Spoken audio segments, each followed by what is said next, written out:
Hi, Rich Schefren here, and today I want to share with you a simple concept, a simple strategy that will have you getting more money for the things that you do, charge, and get more clients to eagerly desire working with you. In other words, convert more prospects to paying clients. Now, before I jump into that, let me just say that I'm glad to be back. It's been a while since I've been doing these daily videos, and now it's my intention to get back to them on a daily basis. I've been doing a lot of consulting over the last month and a half, 2 months, and I can't wait to share some of those stories with you of what I've gleaned along the way, the mistakes I've seen people make, and what happened when we fixed them. In addition to that, I've been on a quest myself for certain answers, and I can't wait to share those answers that I found with you because I believe that they will make a profound difference for you in your overall effectiveness and your ability to grow your business. But today, what we're going to talk about is your positioning. You see, this past weekend, I was out to brunch with Michael Masterson and Dan Kennedy. And Dan said something that I think is quite profound. He said, it's always better to be paid for who you are rather than what you do.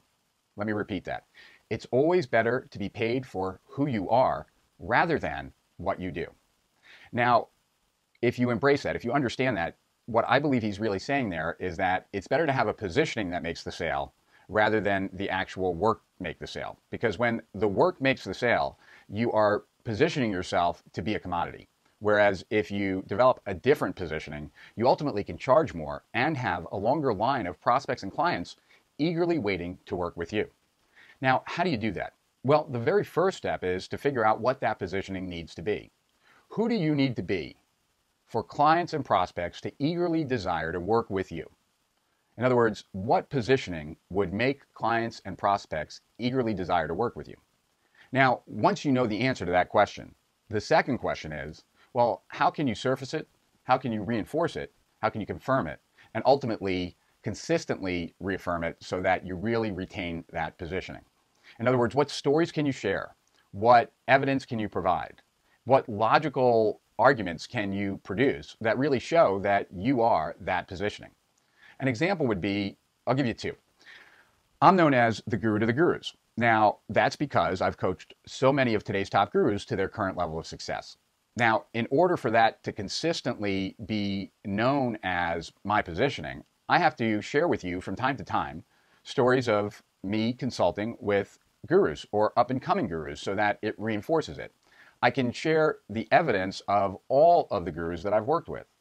And I can also share why it was the logical choice for them to work with me to get to their current levels of success. So that's one example.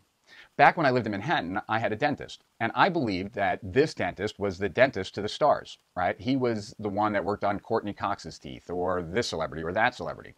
And that was a way that he could charge premium prices, and in my mind, if he was working on celebrities' mouths, whose looks are vital to their salaries, then it would be a good thing for me to have a dentist like that, especially when anything cosmetic came up.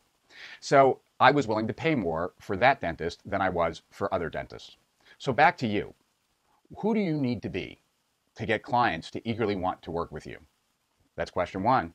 And question two is, now that you know that, how can you start subtly putting it in the conversation throughout your marketing, throughout your selling, throughout your content, so that what you desire becomes a reality? So that's the tip for today. To higher profits and beyond, Schefren.